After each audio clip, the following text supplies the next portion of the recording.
É engraçado que a nossa vida pode mudar como num passe de mágica, não é? Tanto para o bem quanto para o mal. A gente depende muito do que acontece numa fração de segundos. Com uma ajudazinha da sorte, a rotina do dia a dia pode mudar de uma hora para outra. A gente tenta controlar um pouco as coisas, mas nada é totalmente previsível. Muitas pessoas dedicam os seus dias para buscar essa tal de sorte. Acontece que ela não pode ser alcançada com planejamento. Nem tudo pode ser controlado, infelizmente. Isso deixa a gente frustrado. Mas a vida é assim mesmo. Não há nada que a gente possa fazer para tirar a sorte grande. Ela funciona quase que por conta própria, mas quando ela aparece, ela aparece mesmo. Quer um exemplo? Imagina você passear por uma loja de antiguidades e se deparar com uma foto que vale milhões. Você reconheceria o valor logo de cara? Ou a sorte teria que andar do seu lado? Um homem praticamente ganhou na loteria ao comprar uma foto raríssima. E aí você pergunta, como uma foto pode valer tanto dinheiro assim? Calma. Calma que eu te conto. A resposta está justamente em quem aparece na imagem. E essa pessoa faz parte da história norte-americana, especialmente na época do Velho Oeste. Eu sou Ivan Lima e você confere a partir de agora como um homem se tornou milionário só por causa de uma foto raríssima. Em 2010, Randy Guijarro andava tranquilamente pelas ruas de uma cidade chamada Fresno, na Califórnia. Até que veio uma súbita vontade de olhar as coisas de uma loja de antiguidades. O homem sempre foi apaixonado por coisas antigas, assim como eu. Talvez ele poderia encontrar algo interessante para levar para casa.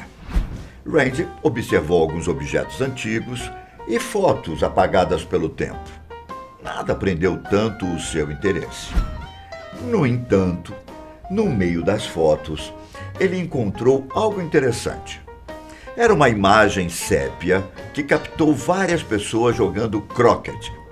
Uma pequena casa pode ser vista no fundo, com algumas árvores mais ao fundo ainda.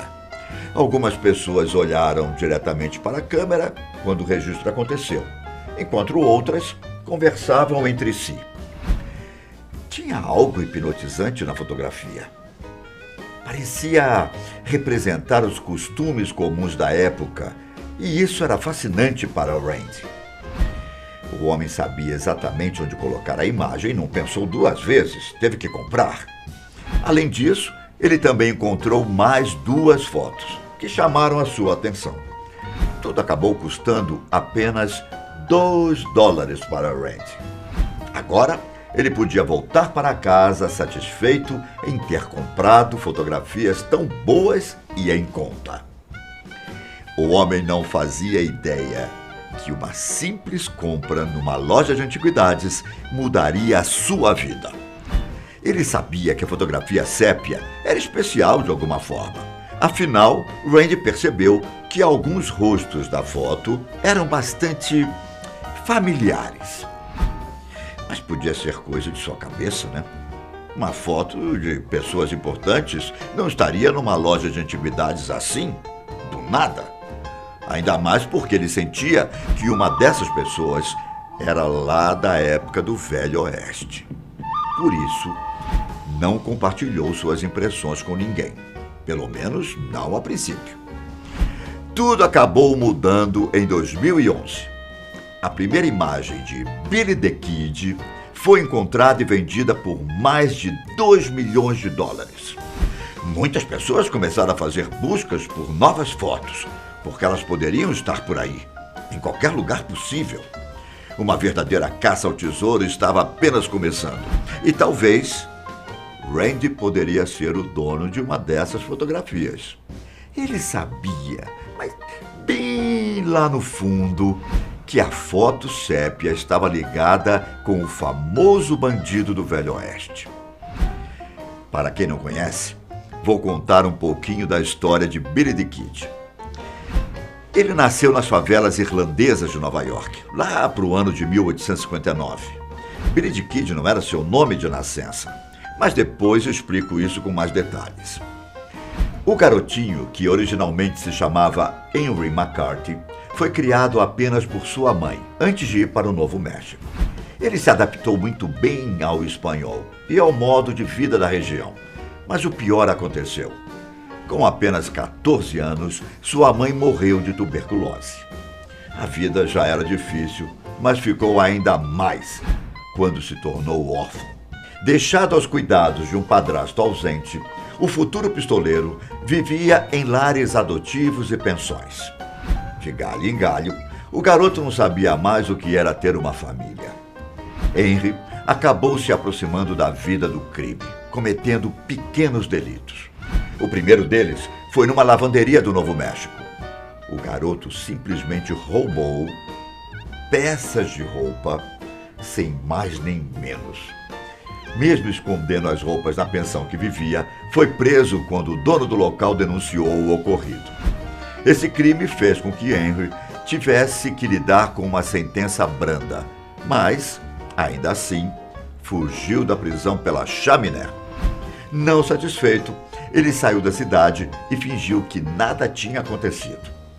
As coisas a partir daí só foram de mal a pior. Henry trabalhou como ajudante numa fazenda e como membro de uma gangue.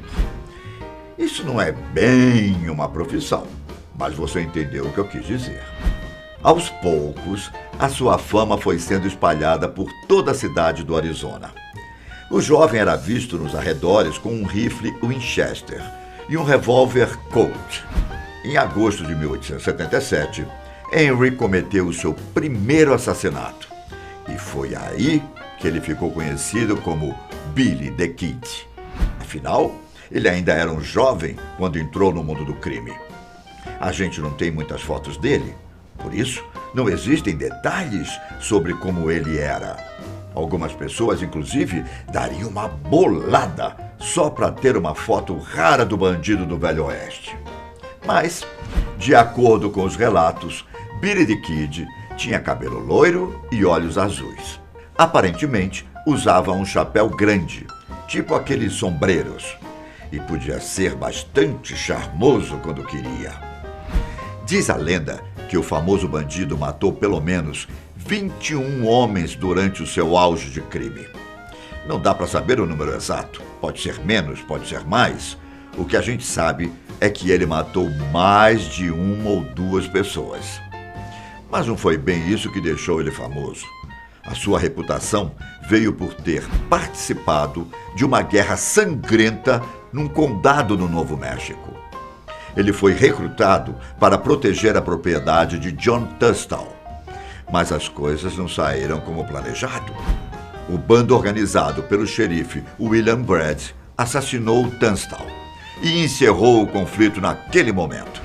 Billy the Kid e outros homens juraram vingança, criando uma gangue chamada The Regulators. A guerra do condado de Lincoln foi marcada pela morte do xerife e todos os que seguiam ele. Billy the Kid deixou a guerra como sendo um dos homens mais habilidosos do Ocidente, fazendo parte da história norte-americana. A partir desse momento, o bandido passou o resto de sua vida escapando do corredor da morte.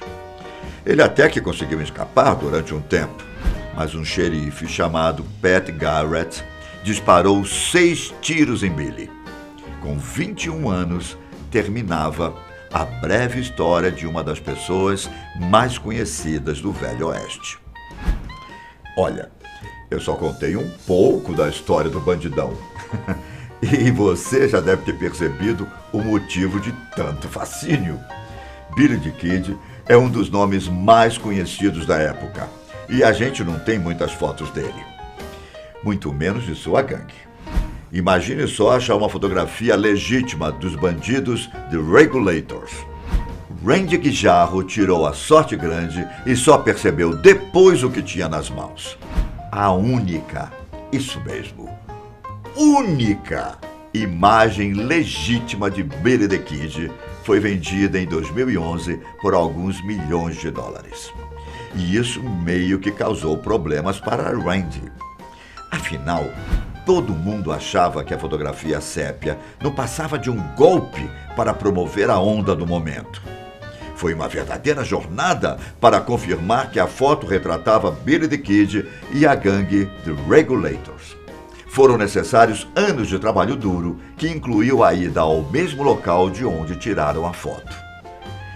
Um dos produtores da National Geographic, Jeff Aiello, ficou interessado na história e decidiu ajudar Randy. Tudo foi documentado pelo canal de televisão. Durante as buscas, eles encontraram o diário de uma das mulheres que parecia estar na foto. Seria a mulher na frente da casa antiga, apontando para um garoto. O nome do Billy the Kid é mencionado no diário e a foto poderia ter sido tirada no casamento de um membro da gangue. Dizem que o evento aconteceu no rancho do britânico John Tunstall. Sabe, aquele que pediu para Billy the Kid proteger a sua propriedade na época da Guerra Sangrenta. Os testes para reconhecimento facial foram bem-sucedidos, mas isso não foi o suficiente para comprovar que a foto é verdadeira. Então, o produtor Jeff Aiello passou meses procurando imagens do Novo México pelo Google. A esperança era de encontrar alguma pista. Você sabe, né? A esperança é a última que morre. E ainda bem que não morreu antes de perceberem que a foto é super legítima mesmo. Randy e o produtor da National Geographic foram visitar o rancho onde aconteceu o casamento. Eles perceberam que tinha uma construção lá, mas a estrutura era diferente. Então, quer dizer que a foto não é verdadeira? Calma lá. A estrutura não era a mesma, mas a base sim. A madeira original ainda estava lá embaixo. Depois de tantas investigações, ficou praticamente impossível negar a autenticidade da imagem. Um ano só para comprovar se Billy the Kid estava na foto mesmo. Então, claramente, não foi um processo dos mais rápidos. Mas o importante é que valeu a pena. De uma hora para outra, Randy Guijarro se tornou milionário. A foto passou a ser avaliada em pelo menos 5 milhões de dólares. É ou não é uma reviravolta daquelas? E essa é a história do homem que ficou milionário com uma foto de $2. Muito obrigado por ter assistido até o final. Tchau.